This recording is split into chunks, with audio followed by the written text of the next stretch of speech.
하나님의 말씀 누가복음 22장 39절에서 46절까지 말씀입니다. 저와 여러분이 한 절씩 교독하겠습니다. 저부터 읽습니다.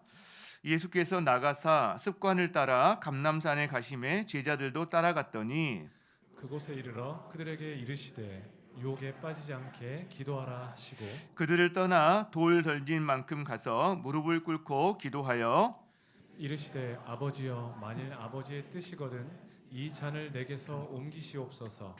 그러나 내 원대로 마옵시고 아버지의 원대로 되기를 원하나이다 하시니 천사가 하늘로부터 예수께 나타나 힘을 더하더라. 예수께서 힘쓰고 애써 더욱 간절히 기도하시니 땀이 땅에 떨어지는 핏방울 같이 되더라. 기도 후에 일어나 제자들에게 가서 슬픔으로 인하여 잠든 것을 보시고 함께 이르시되 어찌하여 자느냐 시험에 들지 않게 일어나 기도하라 하시니라. 아멘.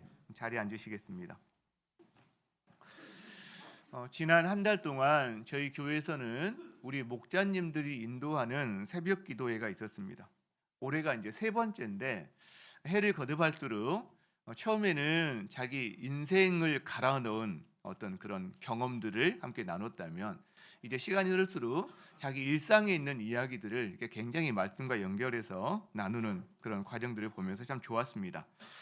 새벽마다 이렇게 현장으로 또 온라인으로 참여해서 은혜를 함께 누리고 또 격려해 주신 우리 성도님들께도 감사드리고 그게 참 슬기로운 신앙생활이다 이런 생각을 하게 됩니다. 교회 어떤 영적인 흐름에 함께 올라타서 가는 것 그리고 또 수고해 준 우리 목자님들께도 감사 말씀을 드립니다.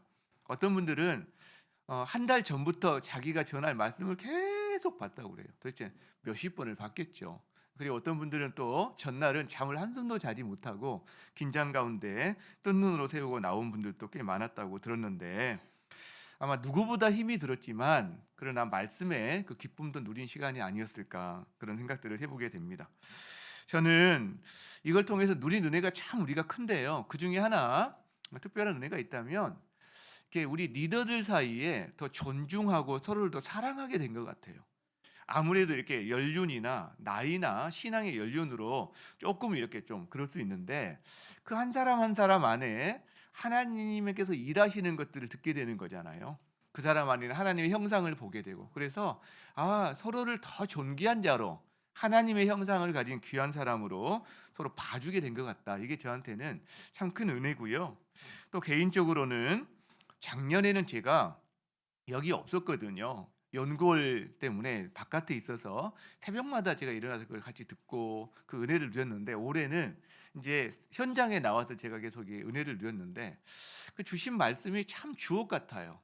제가 들을 때마다 저분을 주일 설교자로 그냥 그대로 한 두세 분을 세우면 어떨까 이 모아가지고 제가 그런 생각도 자주 하고 또 주신 말씀을 이렇게 계속 묵상하다 보면 어느새 시간이 이렇게 뭐 한 20-30분 흘러가지고 한 1시간 이상 이렇게 하고 싶은데 또 말씀 전하신 분과 함께 잠깐 교제를 제가 좀 이렇게 하는 시간들을 가졌거든요. 그러다 보니까 허겁지겁 제가 막 이렇게 늦게 급하게 막 뛰어나갔던 그렇게 이 기도의 자리를 떠나는 것이 아쉬웠던 이런 생각들을 또 납니다. 내년을 기대하게 됩니다.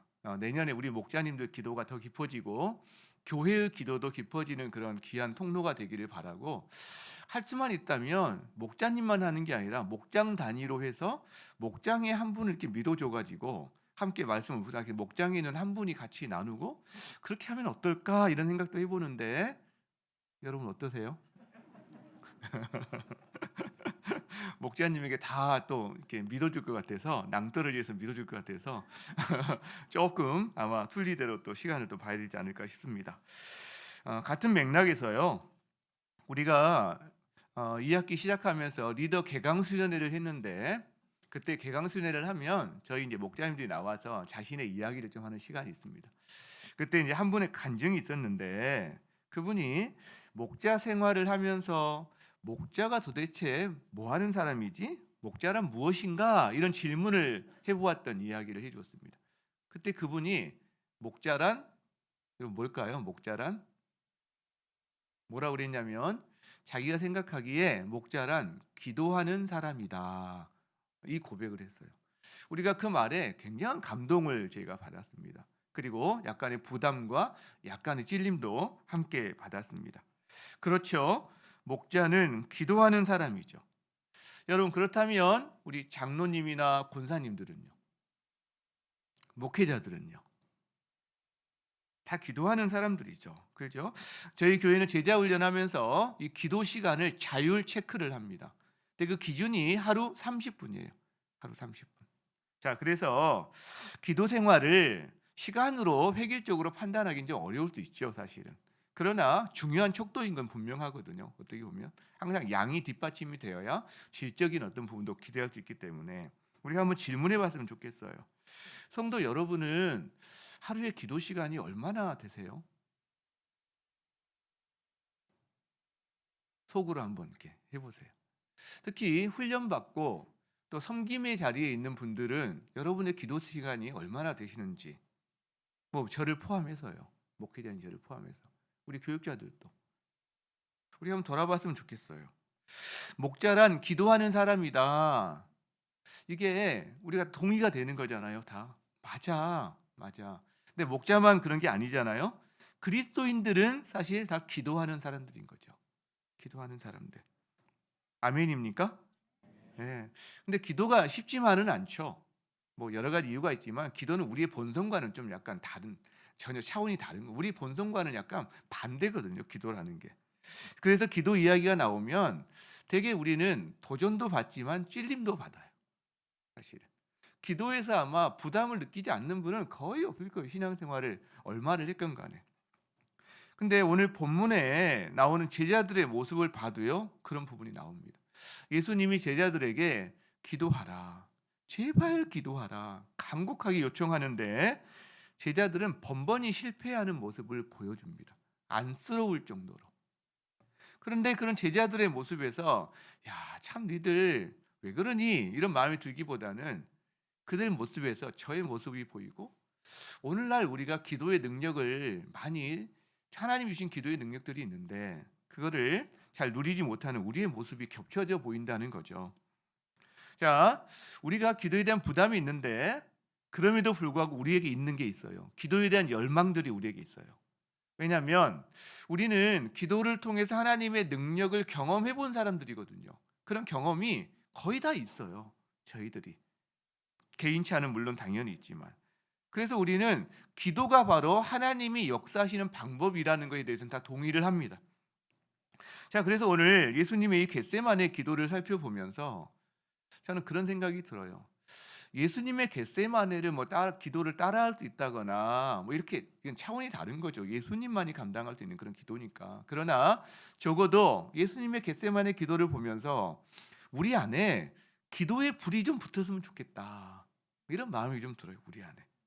이 공동체 안에도 그래서 기도의 불이 붙때 먼저 기도하는 이 DNA가 우리 가운데 좀 들어왔으면 좋겠다.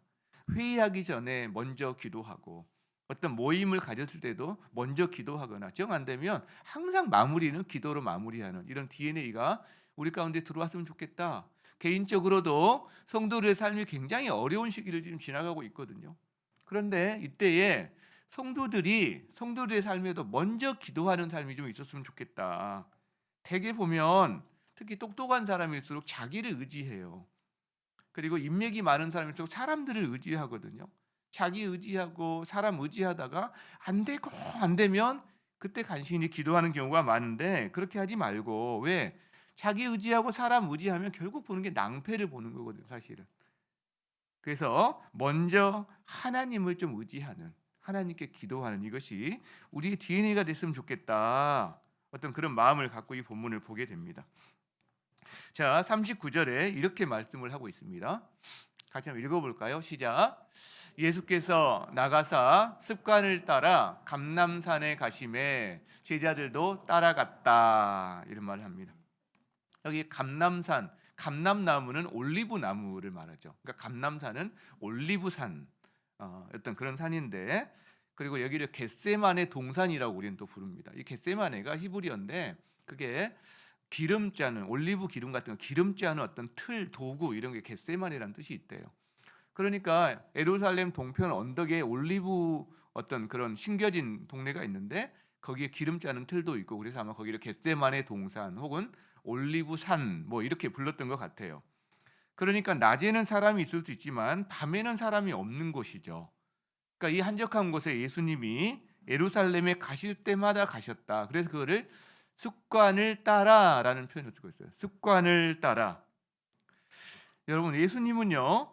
예수님의 공생의 특징 가운데 하나가 이 습관을 따라 사신 것들이 있어요. 습관을 따라. 습관을 따라 올리브산에 가신 것은 뭐 하러 가신 거예요?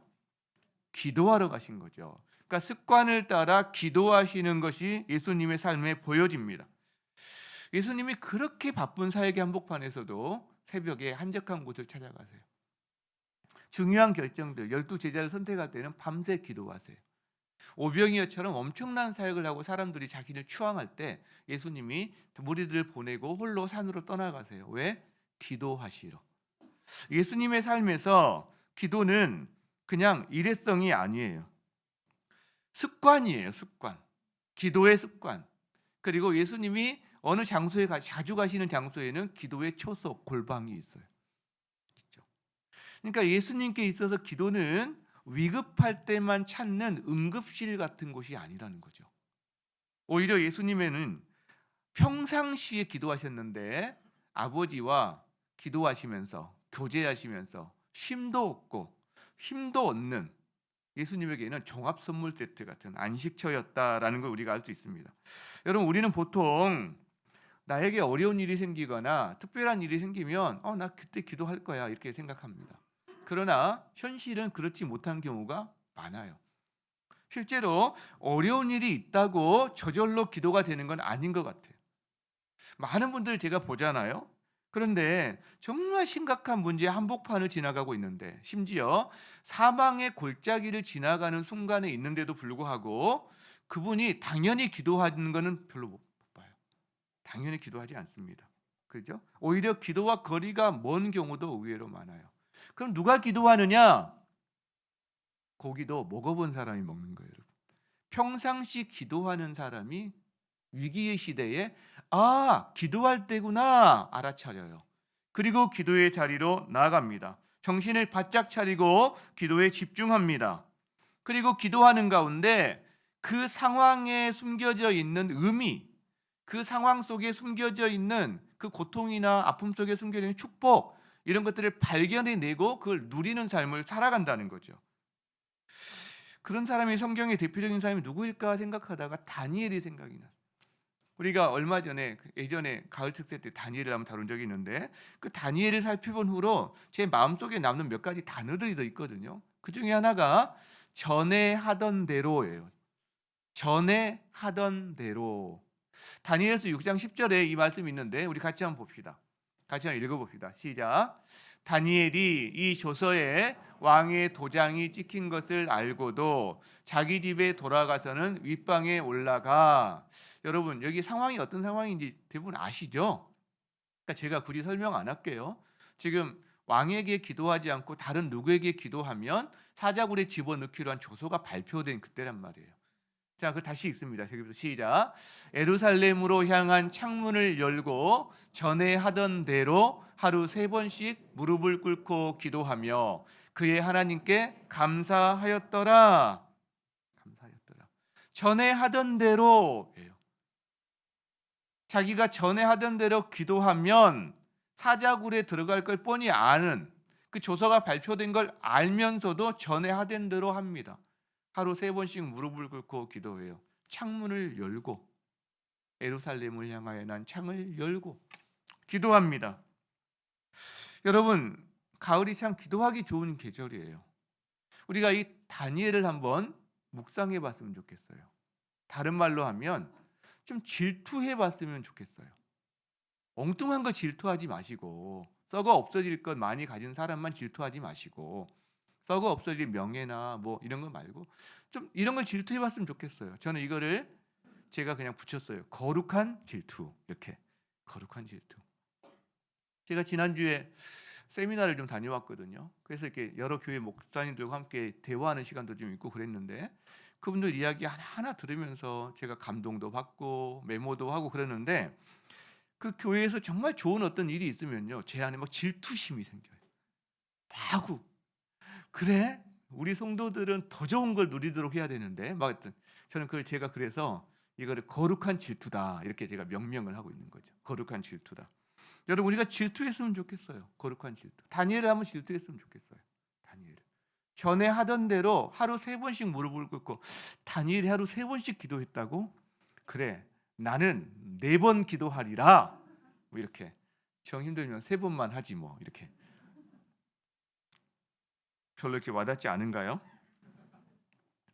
여러분 부러워하고 그다음에 그거를 질투하는 사람이 자기 것 취하면 그 사람 것이 되는 겁니다. 기본적으로. 그죠? 산에 오를 때도요. 이 습관이 중요하더라고요. 작년 여름에 제가 휴가 때 필그림 하우스에 있으면서 옆에 있는 어떤 한 산을 올라가는데 이름이 연인산이더라고요. 우리 여기 부부들이나 연인들 한번 가보면 좋겠는데 근데 1068m인가 돼요.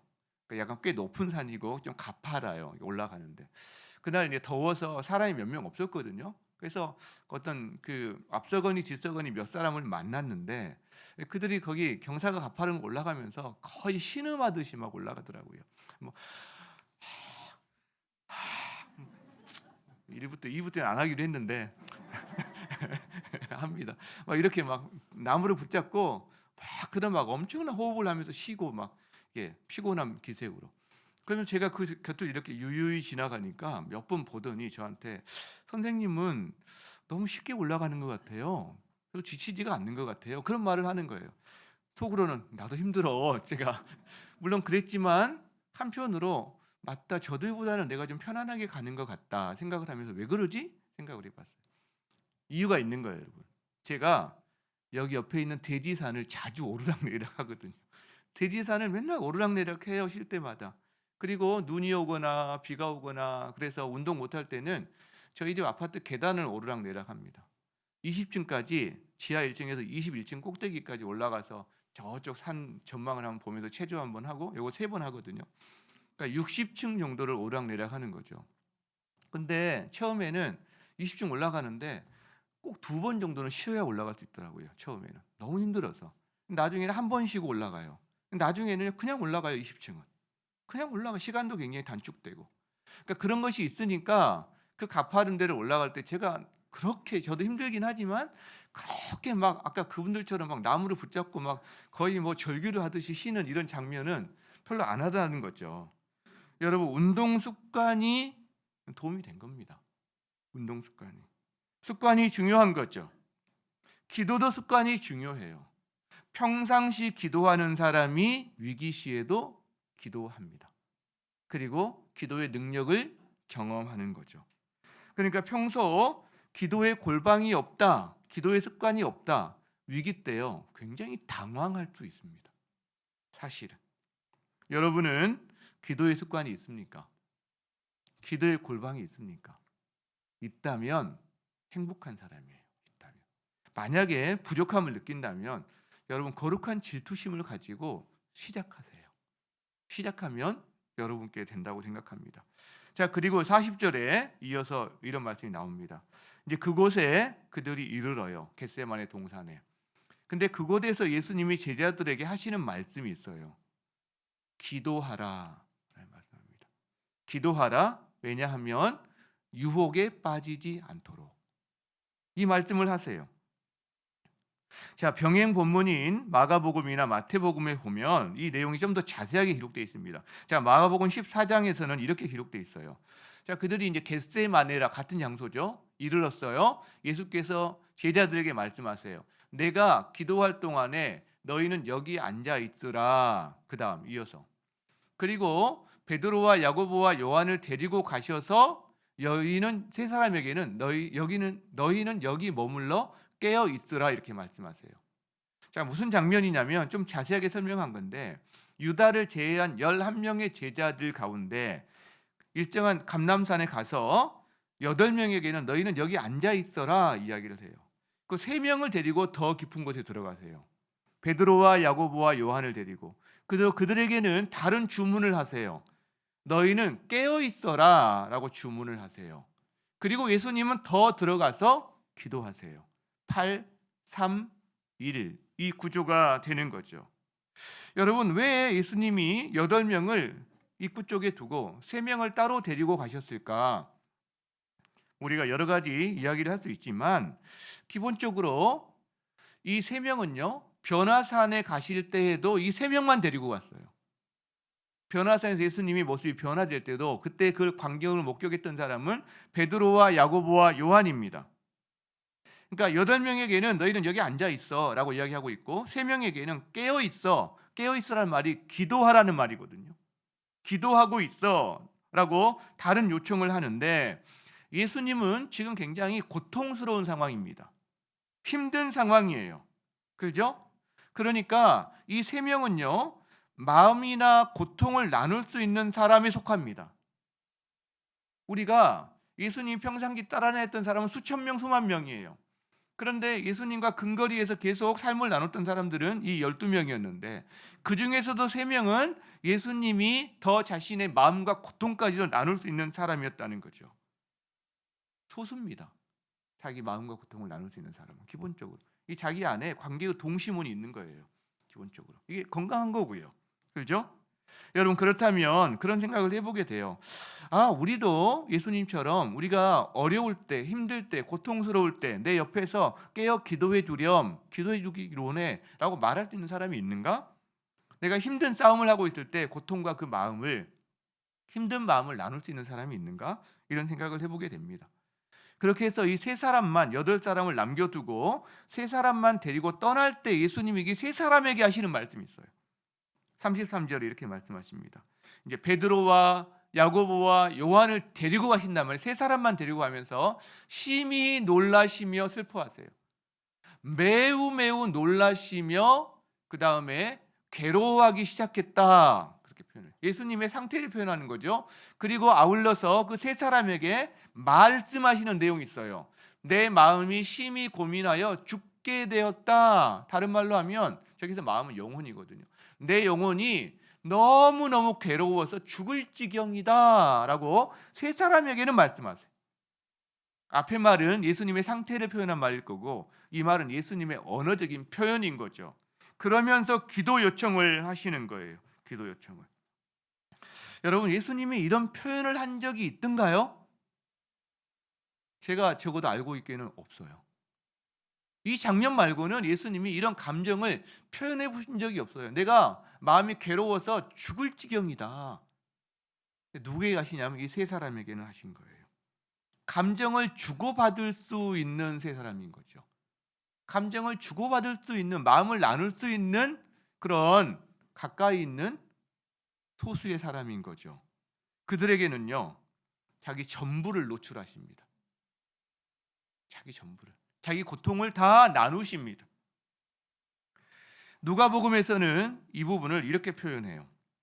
44절에 예수께서 힘쓰고 애써 더욱 간절히 기도하시니 땀이 땅에 떨어지는 핏방울같이 되더라. 여러분, 누가복음을 쓴 누가는 의사입니다.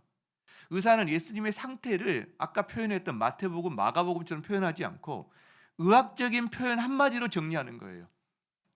기도할 때 땀을 비오듯 쏟으시는데 그 땀이 핏방울 같더라. 실제로 이 한마디로 표현합니다. 여러분, 이 누가의 의학적인 설명은 현대 연구에서 사실로 확인이 된다고 그래요. 극심한 공포, 극심한 스트레스를 받을 때 이게 사람의 피 가운데 땀 가운데 피가 섞여 나오는 이 현상이 실제로 있다고 합니다. 그게 지금 일어나고 있는 거죠. 자, 그래서 우리는 이제 궁금해집니다. 아니, 예수님이 왜 그렇게 심한 두려움을 느끼셨을까? 여러분, 예수님은 이전에 의연하고 담대하신 분이었단 말이에요. 십자가의 길에 대해서 제자들에게 자기가 이 길을 걸어가야 될 것을 여러 차례 이미 공지를 해주셨고요. 그가 다 피해갈 수 있음에도 불구하고 안 피해가고 오히려 십자가를 향해서 직진하는 모습을 보여주셨어요. 오늘 이 자리만 해도 여러분, 이 습관을 따라가는 이 감람산 기도처서는 유다가 알고 있는 장소입니다. 그러니까 만일 예수님 십자가를 피하고 싶다면 이 자리로 가면 안 되는 거죠. 왜? 유다가 이리 올 걸 뻔히 아는데. 근데 유다가 올 걸 알면서도 지금 이 자리로 가시는 거거든요. 십자가를 피하지 않으세요, 사실은. 근데 게다가 여러분, 순교자들을 보면요, 순교할 때 대부분 담대하고 의연하게 죽음을 맞이하는 기록들이 수없이 많습니다. 제가 오래전에 읽었던 책 한 권에서는 순교자들 가운데 한 무리의 병사들이 예수님을 믿어서 그들이 극형에 처해지는데 추운 겨울날 얼음을 깨뜨리고 사람들 옷을 벗겨서 구덩이 50개를 만든 다음에 50명의 병사들을 구덩이 하나씩 다 집어넣습니다. 그리고 바깥에는 텐트를 치고 불을 피우고 따뜻한 물과 온갖 음식들을 배설하고, 자, 너희가 예수를 믿지 않기로 한다면 누구든지 언제든 나와도 된다, 이렇게 말을 합니다.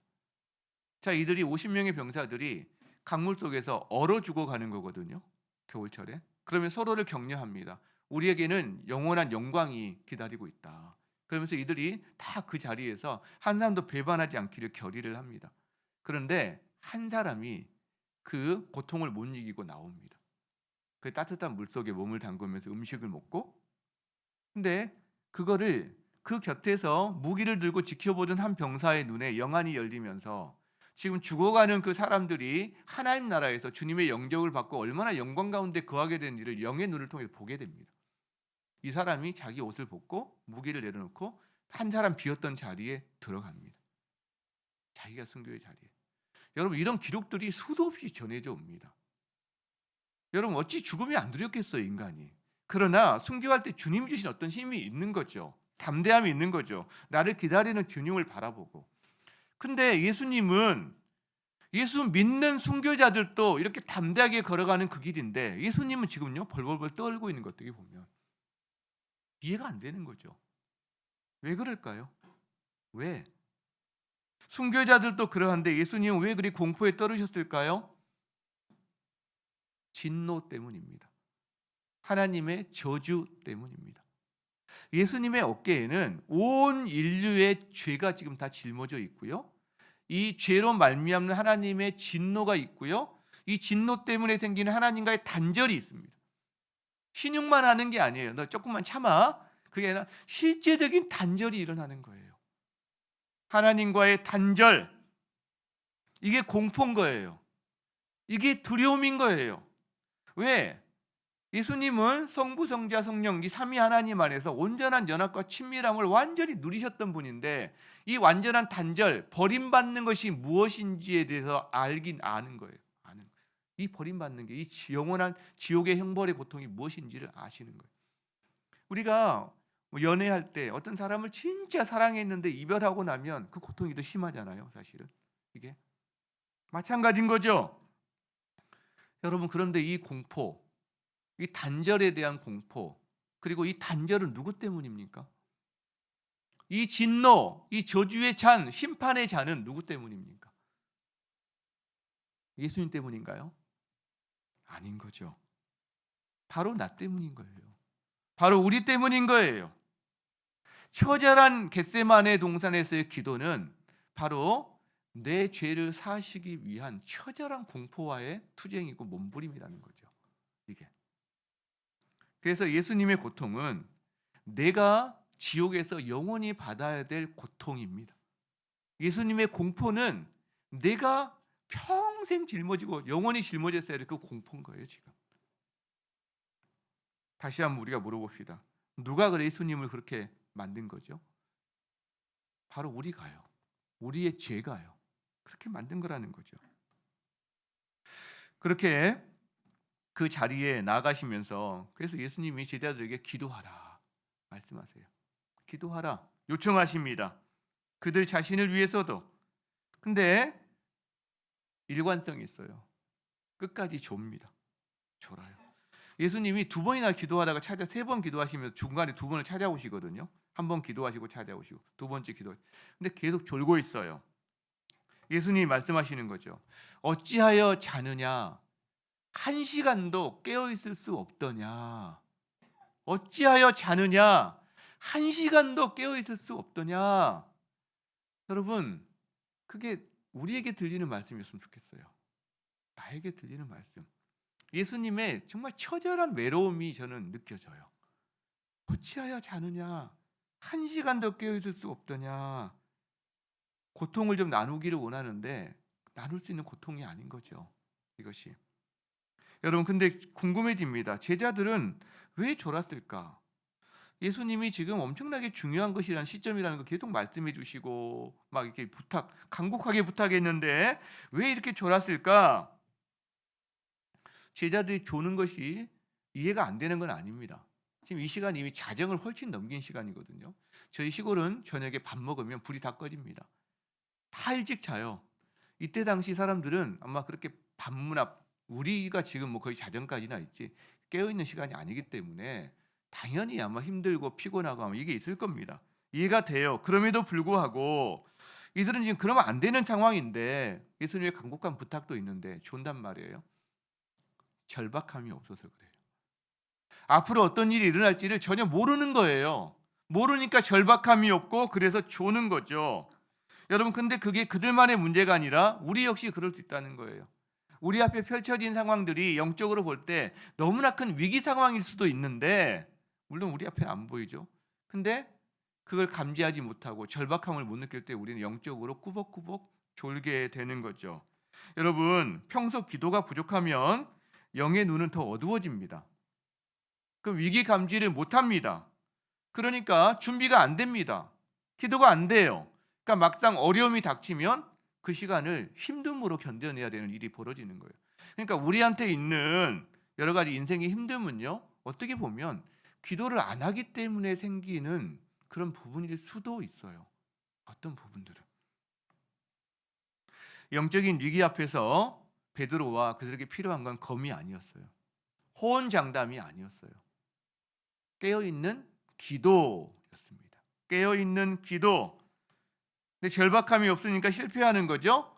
여러분 기도에 실패하면 어떤 일이 벌어지는지 아세요?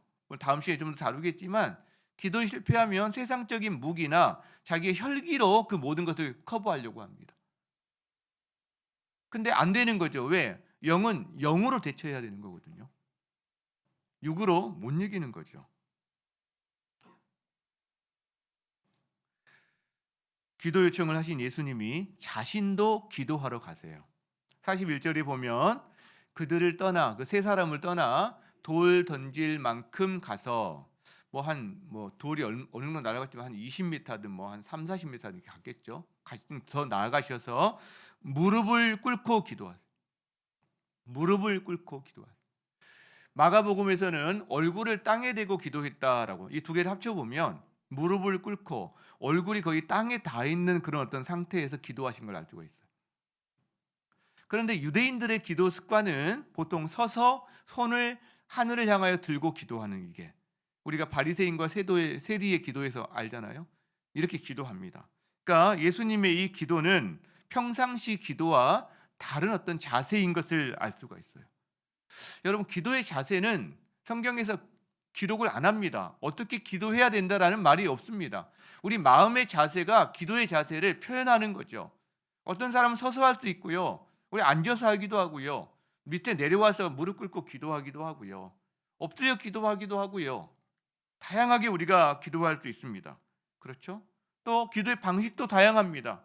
어떤 분들은 침묵으로 하나님 임재를 계속해서 구하면서 침묵으로 하나님의 음성을 듣기를 그런 기도도 있고요. 때로는 울부짖는 기도도 있어요. 간절하게 부르짖고 주님을 부르고 간혹 예배 가운데서 새벽 예배나 수요 예배나 이럴 때서 정말 막 부르짖는 기도를 하시는 분이 계셔요. 그러면 주위 분들이 자기 기도가 좀 방해가 되니까 좀 불편한 마음을 가질 수도 있습니다. 또 그걸 표현하는 경우도 간혹 있을 수 있습니다. 우리가 가급적이면 다른 사람 좀 배려하는 게 필요하죠, 사실은. 근데 저는 그렇게 기도하시는 분을 보면 잠시 제 기도를 멈추고 그분을 위해서 기도합니다. 사정이 있는 거거든요. 그분 안에 어떤 절박함이 있는 거거든요. 지금 부르짖지 않으면 안 되는 자기 안에 어떤 절박함이 있는 거 아니에요? 하나님, 저분을 긍휼히 여겨주세요. 저분이 무슨 기도를 드린지 모르겠지만 그분의 기도에 하나님 귀를 기울여 주세요. 잠시 기도합니다. 왜? 제가 그런 경험을 해봤거든요. 제가 예전에 오래전인데 어떤 절박함이 있어서 아내와 함께 다른 교회였던 금요 철야 집 근처에 있는 금요 철야 기도하는 그런 교회에 갔어요. 말씀이 끝나고 불이 꺼지고 음악이 나올 때 저하고 아내하고 둘이서 막 부르짖기 시작했습니다. 한참 부르짖었는데 뭔가 갑자기 어느 순간 뭔가 쎄하는 느낌이 들면서 조용하고 아무런 우리 소리 말고는 아무런 소리도 들리지 않고 뭔가 화살이 꽂히는 듯한 느낌이 들어서 이렇게 일어나서 이렇게 보니까 거의 사람도 없고 안내위원들이 우리 부부만 계속 뚫어지게 쳐다보고 있고 굉장히 머쓱해서 이게 얼른 뒤통수 부여잡고 나왔던 그런 기억이 있거든요. 뭐 민폐를 끼친 거죠. 그 분위기를 모르고 저희가 막 소리를 고래고래 막 질렀으니 거기는 근데 침묵 기도하는 교회였어요. 침묵 기도하는 교회. 제가 그런 경험이 있기 때문에 기도하시는 분을 보면 제가 그분을 위해서 기도합니다. 우리가 좀 그렇게 했으면 좋겠어요. 그렇죠? 그분을 위해서 기도하고 그 부르짖는 대상이 나일 수도 있으니까. 그리고 이어서 예수님 기도의 내용이 나옵니다. 42절 우리가 같이 한번 읽겠습니다. 시작. 이르시되 아버지여 만일 아버지의 뜻이거든 이 잔을 내게서 옮기시옵소서. 그러나 내 원대로 마시옵고 아버지의 원대로 되기를 원하나이다. 여러분 지금 충돌하고 있어요. 예수님의 뜻과 아버지의 뜻이 충돌하고 있어요. 예수님의 뜻은 뭐예요? 이 십자가를 피해가는 거예요. 예수님 안에 십자가를 길을 지금까지 걸어온 건 맞아요. 그러나 동시에 그 마음속에 어떻게든 피할 수 있으면 피하겠다. 이게 너무나 공포스럽고 두려운 걸 알기 때문에 그 마음이 있어요 지금. 근데 아버지의 뜻은 뭐예요? 모든 인류를 살리는 거예요. 모든 죄의 진노, 죄의 값을 이 아들의 어깨에 메어서 이 아들이 십자가를 짐으로 살리는 거예요. 이 두 가지 뜻이 충돌하고 있다는 거죠. 예수님이 어떻게 하시죠? 아버지의 뜻에 굴복합니다. 자기의 뜻을 꺾습니다. 자기를 부인하는 거예요. 내 온대로 마옵시고, 내 온대로 마옵시고 아버지의 온대로 하옵소서. 여러분 이것이 저는 기도의 본질이 아닐까 이런 생각을 해요. 이것이 바로 기도의 본질이 아닐까. 하나님께 굴복하는 것, 하나님께 순종하는 것. 예수님은 주기도문에서 이미 이것을 말씀하셨어요. 아버지의 뜻이 하늘에서 이루어진 것 같이 땅에서도 이루어지이다. 이게 예수님의 주기도문의 제자들 같은 기도의 내용. 예수님이 지금 그렇게 하고 계신 거죠. 이 주기도문대로 하나님의 뜻이 자기의 뜻보다 혹은 자기의 뜻을 꺾고 이루어지기를 기도하고 계신 거죠. 여러분 우리가 기도하는 이유가 뭡니까? 우리는요 자기의 뜻을 하나님께 관철시키는 어떤 용도로 우리 기도를 사용할 때가 의외로 많아요. 실제로. 그죠? 근데 우리는 뭐가 가장 좋은지 자기에게 좋은지 잘 몰라요. 자기의 뜻이 관철되었다고 자기에게 가장 좋은 것일까요? 아닐 수 있습니다. 하나님은 나보다 나를 더 잘 아시거든요.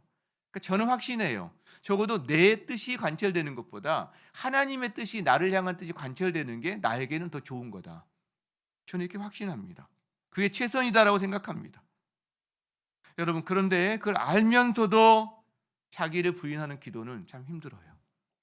알면서도 힘들어요. 아버지의 뜻대로 되기를 원하는 마음으로 기도하다가 계속 기도하다가 결국 꺾었어요. 그렇게 기도했어요. 결정했어요. 제가 한번 그런 적이 있거든요. 그래 결정했어요. 근데 그 다음 날부터 몸이 아픈 거예요. 이걸 하려고 하니까. 의지적으로는 하나님께 굴복을 했는데 내 몸이 아픈 거예요. 그걸 따라가려고 하니까. 진짜 몸이 아프더라고요. 그래서 기도는요.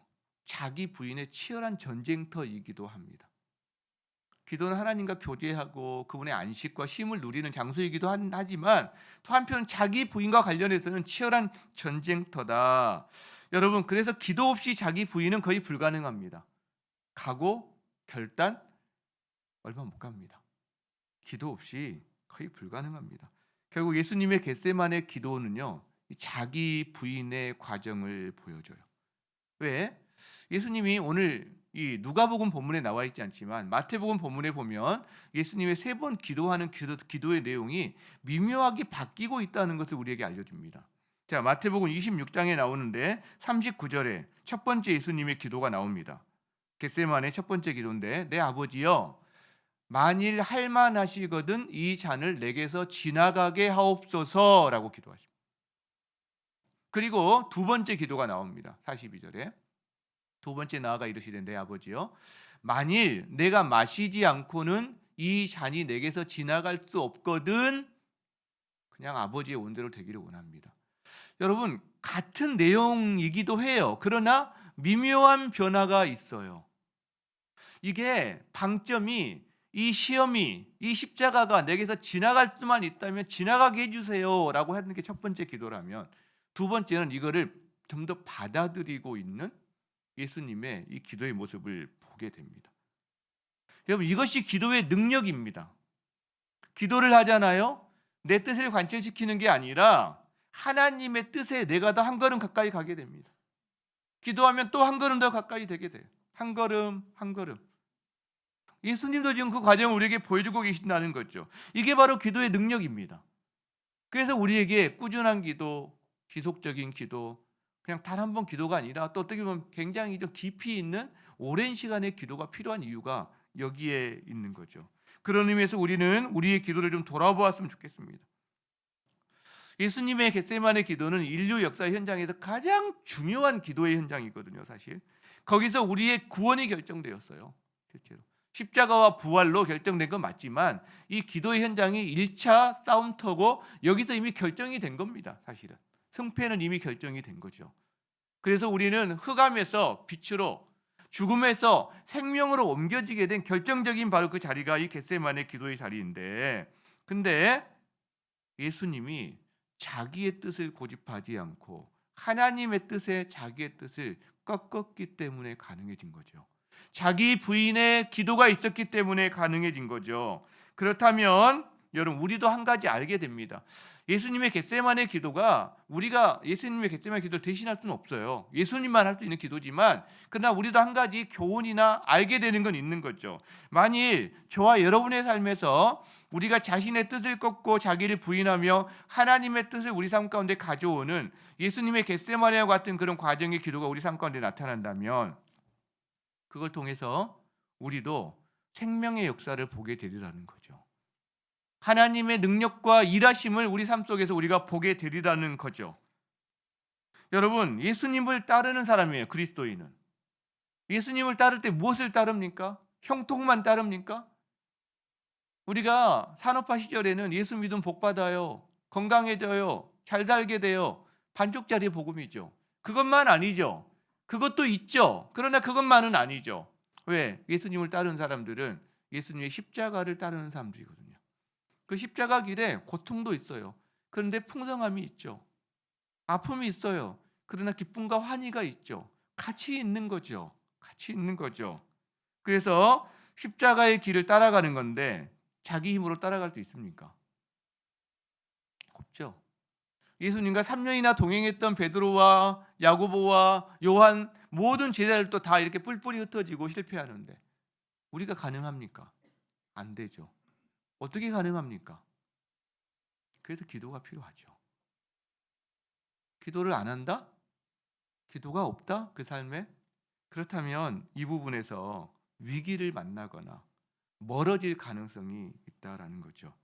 그래서 우리의 기도에 내 온대로 마옵시고 내 온대로 마옵소서, 이 부분이 정말 절규하는 어떤 그런 때가 있습니다. 그게 필요하다라는 거죠. 내 온대로 마옵소서. 말씀을 마무리하고자 합니다. 43절에 이런 표현이 있어요. 같이 한번 볼까요? 43절에 같이 읽습니다. 시작. 천사가 하늘로부터 예수께 나타나 힘을 더하더라. 예수님의 이 절박한 기도에, 온 인류의 운명이 달려있는 그 기도에 천사가 나타나 힘을 줬습니다. 천사가. 그러니까 예수님이니까 천사가 나타나 돕는 건가요? 그런 것도 있겠죠. 너무나 절박한. 근데 이 어떨 때 천사가 나타나 돕느냐? 자기를 꺾으려고 할 때, 다른 말로 하면 하나님의 뜻에 순종하려고 하는 기도의 자리에 하나님이 도우시는 거죠. 천사를 보내셔서 왜? 하나님의 뜻을 따르려고 하는 기도는 하나님의 마음에 합한 기도거든요. 하나님의 뜻에 기쁜 기도거든요. 그 하나님이 도우시는 거죠. 그렇다면 우리도 마찬가지일 거예요, 여러분. 우리도 어떤 기도의 자리에서 내 온대로 마옵시고라는 그 자세로 기도할 때 하나님이 기뻐 받으시는 기도가 됐을 때 하나님께서 우리에게 도움을 주실 거라는 거죠. 그러면 기도를 통해 하나님의 뜻에 순종하려는 자녀들은 이 하나님의 은혜 그리고 하나님 자신을 경험하는 통로가 될 수 있다라는 거죠. 기본적으로 이게 바로 천사가 하늘로부터 예수께 나타나 힘을 더하더라. 이게 우리에게도 적용될 수 있는 말씀이라고 저는 믿는 거예요. 성경에 그리고 다른 본문에서 이걸 또 우리에게 이야기해 줍니다. 로마서 8장 26절에 성령이 우리의 기도를 도우신다고 말씀하세요. 한번 같이 읽겠습니다. 로마서 8장 26절. 제가 안 줬어요. 제가 읽겠습니다. 이와 같이 성령도 우리의 연약함을 도우시나니 우리는 마땅히 기도할 바를 알지 못하나. 여러분, 마땅히 기도할 바를 우리는 알지 못할 때가 많아요. 이거를 기도하는데 하나님 이거 어떻게 해야 돼요? 뭘 기도해야 돼요? 여러분, 그런 막힐 때가 있습니다. 기도할 바를 알지 못해요. 그러나 오직 성령이 말할 수 없는 탄식으로 우리를 위하여 친히 간구하시느니라. 여러분, 이 기도의 현장에서 한 가지 발견되는 굉장히 재미있는 게 있는데, 여러분, 제자들이 기도하지 않거든요. 누가 기도하죠? 예수님이 기도하시거든요. 근데 예수님이 제자들에게 기도하라고 그러거든요. 그러면 제자들이 기도하면 예수님 기도가 살아나고 영향을 받습니까? 제자들이 기도했다 예수님의 기도가 영향을 받습니까? 아닐 거란 말이에요. 근데 왜 기도하라고 그러죠? 그 제자들은 어떻게 하고 있죠? 여러분, 그 자리에 실제는 이거예요. 예수님은 기도하고 계시고요. 제자들은 졸고 있는데 예수님이 기도하라고 말할 때 쓰시는 말씀이 깨어 있으라라는 표현을 씁니다. 다른 말로 바꾸면 너희는 나와 좀 함께 해줄래? 내 앞에서 좀 깨어 있어 줄래? 제자들, 너희가 기도해야 내가 살겠어, 이게 아니에요, 여러분. 기도는 예수님이 하세요. 우리의 삶에서도 마찬가지일 수 있어요. 너 내 앞에서 좀 깨어 있어 줄래? 내 안에 거할래? 나와 함께 내 옆에서 혹은 내 앞에서 머물러 있어 줄래? 그리고 기도는요, 주님이 중보하심을 하실 수 있는 거예요. 이 장면에서는 그걸 생각하게 됩니다. 실제로. 여러분, 우리가 기도의 자리 할 때 우리가 생각하는 어떤 특정한 어떤 형태, 모션, 방식 이런 것이 아니라 그냥 주님 안에 거하는 게 주님 보시기에 기도하는 것일 수가 있습니다. 주님 앞에 머물러 있는 것, 그게 깨어 있는 것, 그게 주님 보시기에 우리의 기도일 수 있고요. 그때 주님이 기도하세요. 성령님이 친히 간구하신다고 말씀하고 계세요.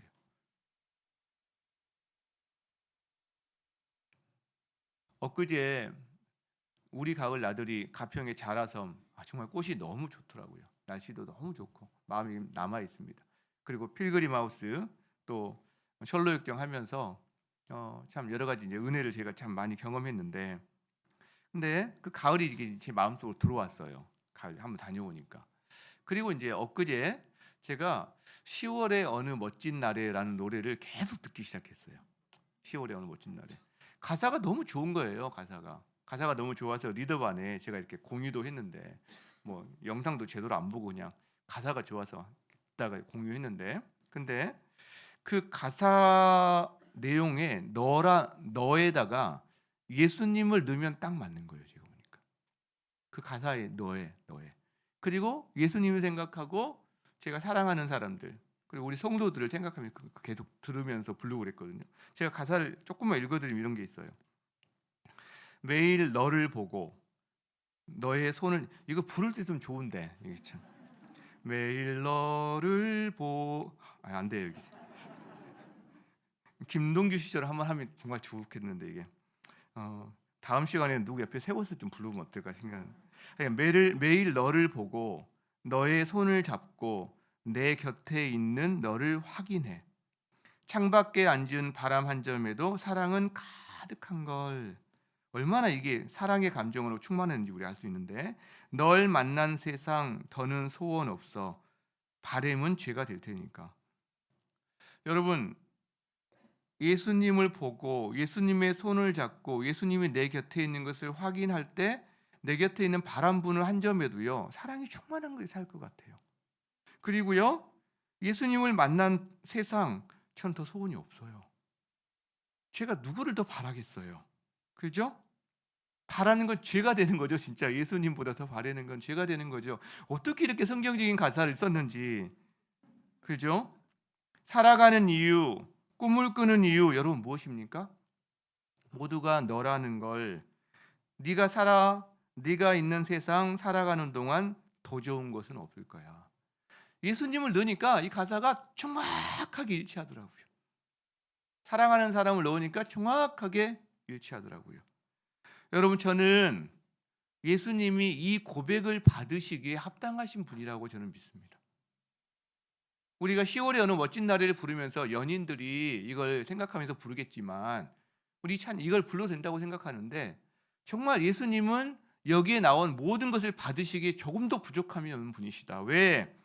겟세마네 동산에서 그 처절한 영적 전투의 현장에서 우리를 위해 자신의 전부를 내어주신 분이시기 때문에 이 고백을 받으실 만한 분이시다. 그리고 주님이 그런 우리에게 원하시는 게 뭐예요? 한시도 깨어 기도할 수 없더냐. 깨어 기도하렴. 다른 말로 하면 나와 함께 하자. 내 앞에 머물러 있으렴. 내 안에 거하렴. 여러분 그런 기도의 자리에 우리를 초대하신다고 믿습니다. 그게 바로 주님이 부르시는 기도의 자리라고 믿습니다. 이 가을에 그런 기도의 자리를 통해서 주님과 이 사랑의 노래와 이 사랑의 충만함, 창밖에 앉은 바람 한 점에도 주님의 사랑을 경험할 수 있는 그 은혜의 시간 가지시기를 주의 이름으로 축복합니다. 찬송가 있으면 좋겠어요. 찬송가 365장입니다. 마음속에 근심 있는 사람, 우리 함께 힘있게 한번 찬양하고 기도하겠습니다.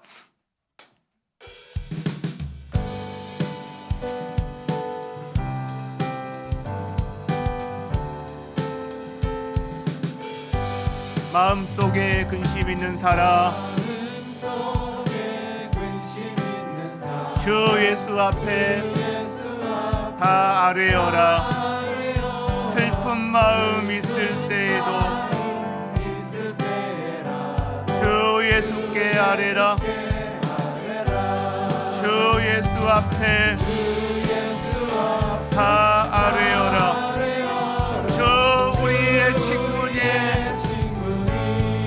무엇이나 근심하지 말고 주 예수께 아뢰라. 눈물 나며 깊은 한숨 쉴 때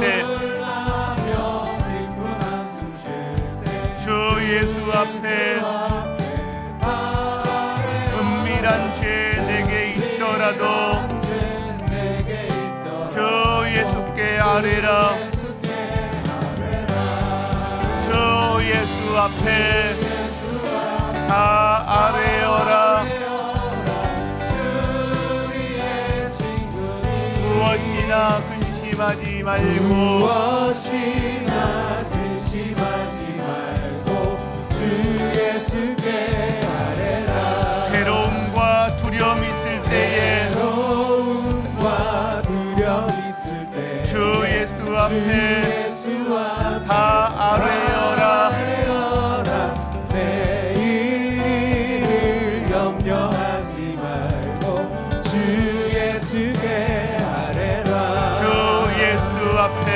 주 예수 앞에 아뢰어라. 주 우리의 친구니 무엇이나 근심하지 말고 무엇이나 근심하지 말고 주 예수께 아뢰라. 죽음 앞에 겁을 내는 자여 죽음 앞에 겁을 내는 자여 주 예수 앞에 하늘나라 바라보는 자여 주 예수께 아뢰라. 주 예수 앞에 다 아뢰어라. 주 우리의 친구니 무엇이나